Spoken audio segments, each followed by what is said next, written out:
Bem-vindos ao segundo episódio do podcast Detalhe Tático. Hoje vamos pegar precisamente numa análise que vem de lá, focada no jogo Penela contra Garapoa. Exato, vamos mergulhar fundo nessa análise. É um material que olha para o jogo e vê muito mais do que só os 90 minutos, não é? Fala de personalidade, organização, mas sobretudo da parte emocional. Pois, a tal maturidade emocional que parece ter sido decisiva, o resultado final, só para recordar, foi Penela 0, Garapoa 1. E a ideia principal que a análise nos traz é essa. Ganhou a equipa mais completa. Não só na tática, mas na cabeça, É basicamente. isso, e a discussão na fonte começa logo pela abordagem do Garapoa, a forma como entraram em campo. Com confiança, imagino, a tal aura de campeão que se fala. Sim, descrevem isso mesmo. E taticamente, uma opção clara: construção a 3 defesas logo de início. Uhum. Construção a 3. E o que é que isso lhes deu segundo a análise?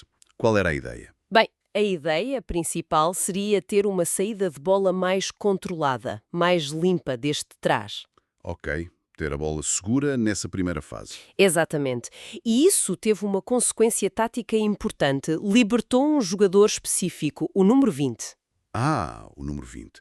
E o que é que ele fez com essa liberdade extra? Olha, ganhou logo mais presença no meio-campo, subiu mais no terreno. A análise até o descreve como o músculo da equipa, ali na zona central. Muita consistência, muita presença física. Uhum. Um jogador importante para o equilíbrio. Sem dúvida, recuperava bolas, com muita garra e depois tinha capacidade para acelerar, para levar a bola para a frente. E houve até um exemplo prático disso logo no início, não foi? Um lance de perigo criado por ele. Isso mesmo, um lance em que quase marcava. E a análise do detalhe tático usa isso para mostrar o quão importante ele estava a ser ali nos primeiros minutos. Parecia que estava a tomar conta do meio-campo. Mas essa excelência acabou cedo. A análise aponta um momento-chave e polémico, ainda na primeira parte. A arbitragem entra em jogo, não é? Pois entra, e entra de forma decisiva, segundo a fonte. O momento é a expulsão direta desse número 20. Cartão vermelho. Alegada agressão. E a análise concorda com a decisão. Não, de todo. A perspectiva que eles apresentam é muito clara. Acham que o lance não era para vermelho. Dizem mesmo que o árbitro quis aparecer, quis ser protagonista numa altura. Hum. O que raramente é bom sinal. Exatamente numa altura em que o jogo estava equilibrado. E o impacto no Garapoa foi só ficar com menos um. Não, foi mais fundo. A análise fala num sentimento de injustiça muito forte na equipa. Perderam o controle emocional. Ficaram nervosos, desorganizados taticamente, até o intervalo, basicamente. Perderam a cabeça, como se diz. E até dá um exemplo individual disso, não é? O caso do Nuninho. Sim, mencionam que o Nuninho ficou completamente passado, a protestar muito com o árbitro. Até levou um aviso de que podia levar o segundo amarelo. E a equipa técnica reagiu logo. Sim, substituíram-no e a análise elogia muito essa decisão. Diz que foi uma leitura perfeita da situação. Para evitar males maiores, claro. E para tentar acalmar a equipa. Exato. Portanto, a crítica da fonte à arbitragem é essa. Tornou-se o centro das atenções numa fase em que o jogo estava, vá lá, equilibrado, mas sem grandes oportunidades. Morno, talvez. É interessante essa descrição. Equilibrado, mas sem grandes chances. Ou seja, a expulsão não surge num pico de domínio, mas no impasse. É essa a ideia. Talvez por isso o choque tenha sido maior. Quebrou ali um equilíbrio tenso. Mas depois veio o intervalo. E parece que foi crucial para o Garapó se reencontrar. Claramente, a descrição da equipa a voltar para a segunda parte é completamente diferente. Uma equipa reorganizada, mais calma, focada. A leitura é que o staff técnico fez um bom trabalho na pausa. Não só tático, para ajustar a inferioridade, Exato, mas sobretudo mental, para devolver a calma, a confiança. e o jogo teve logo outro momento decisivo no recomeço. Outra expulsão. Sim, mas desta vez do lado do Penela, o número 10. E aqui, olha, a avaliação da fonte é diferente. Consideram justa esta expulsão. Consideram, apontam para atitudes agressivas do jogador, não só com adversários, mas também para as bancadas. Um vermelho direto justificado, na opinião deles. Pronto. Ficam 10 contra 10 e é aqui que a análise reforça a tal ideia da maturidade do Garapoa, não é? Porque, apesar de terem jogado mais tempo com menos um, Curiosamente, ou talvez não, foi o Garapoa que criou as melhores oportunidades de golo. As mais claras. É um ponto central para eles, mesmo com a adversidade inicial, mostraram ser a equipa mais forte. E não ficam só pela afirmação, eles detalham essas chances. Usam até o XG, o expected goals. Exato, recorrem a essa métrica. O XG, que basicamente mede a probabilidade de um remate ser golo. Certo, com base na posição, no tipo de passe. Isso. E usam isso para mostrar o quão claras foram as oportunidades que o Garapoa falhou. Dás-nos exemplos, falam do Costa, o número 13, certo? Com Primeiro, um cabeceamento dele com um XG de 0,41. Já é uma boa chance. Mas logo a seguir, na mesma jogada, um colega faz uma recarga e aí o XG dispara para 0,75. Uau, 0,75 é altíssimo. Quase gol certo. Pois é, uma probabilidade muito grande de marcar. Uma chance muito clara perdida ali. E não foi a única. Houve mais? Sim, a fonte fala também num lance do central, o número 15, num canto. Um remate que só não entrou por causa de um corte em cima da linha, ou muito perto. Quase. E depois, talvez a mais flagrante de todas, aquela do número 9, isolado pelo Capela. Ah, essa. A análise chama-lhe o quê? Golo feito. Sem tirar nem pôr. Golo feito. Atribuem um XG de 0,92. É quase impossível falhar dali. Uma chance incrível. Tantas oportunidades falhadas. Podia ter corrido mal, mas o golo acabou por aparecer. E a forma como acontece é vista como o símbolo dessa maturidade toda. Exatamente. O golo decisivo vem de um canto. E o detalhe curioso que a análise aponta é que toda a gente esperava um cruzamento, talvez ao segundo poste. O habitual? E o Paulo Capela bate direto à baliza. Golo olímpico. Que momento. Um grande gol, sem dúvida. Mas a análise vê ali mais do que o gesto técnico.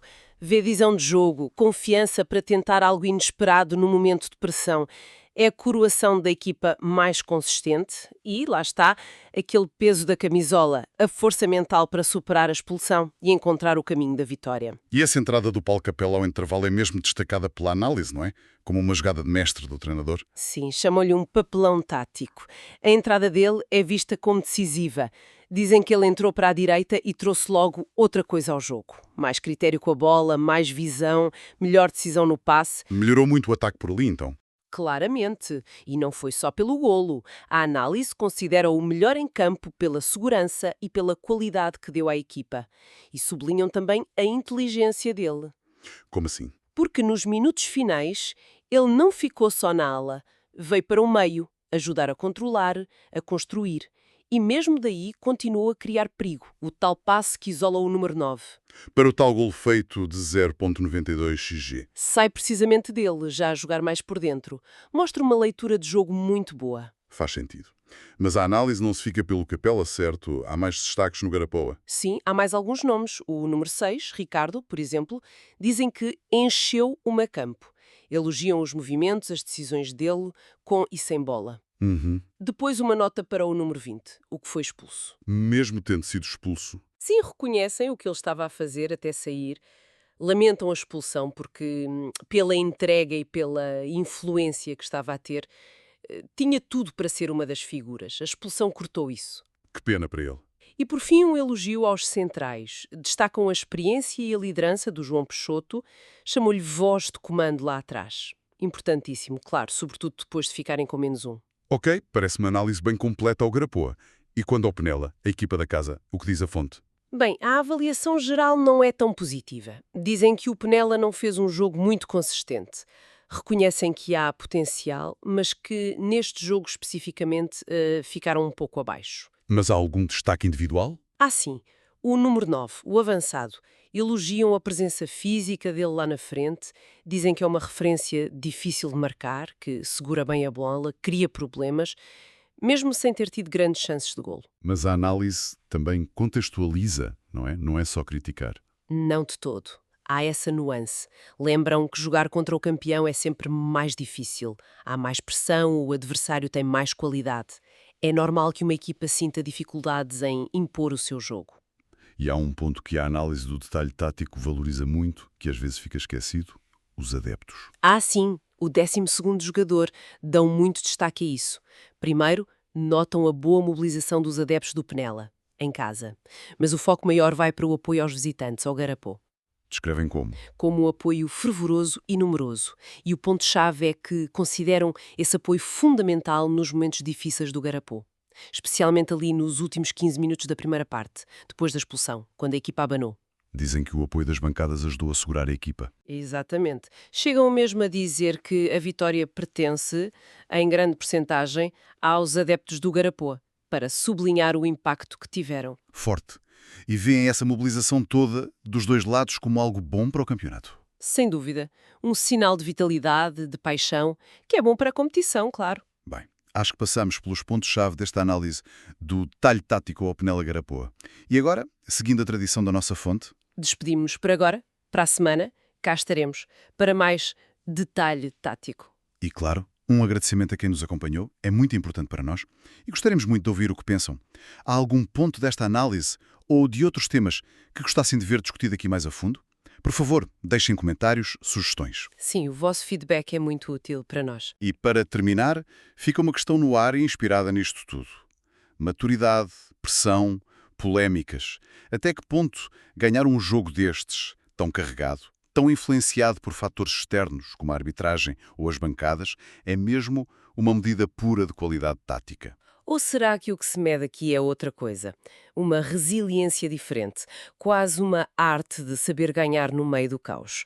E mais ainda, como é que se constrói, como é que se mantém esse tal peso da camisola que a análise diz ter sido tão importante para o Garapoa?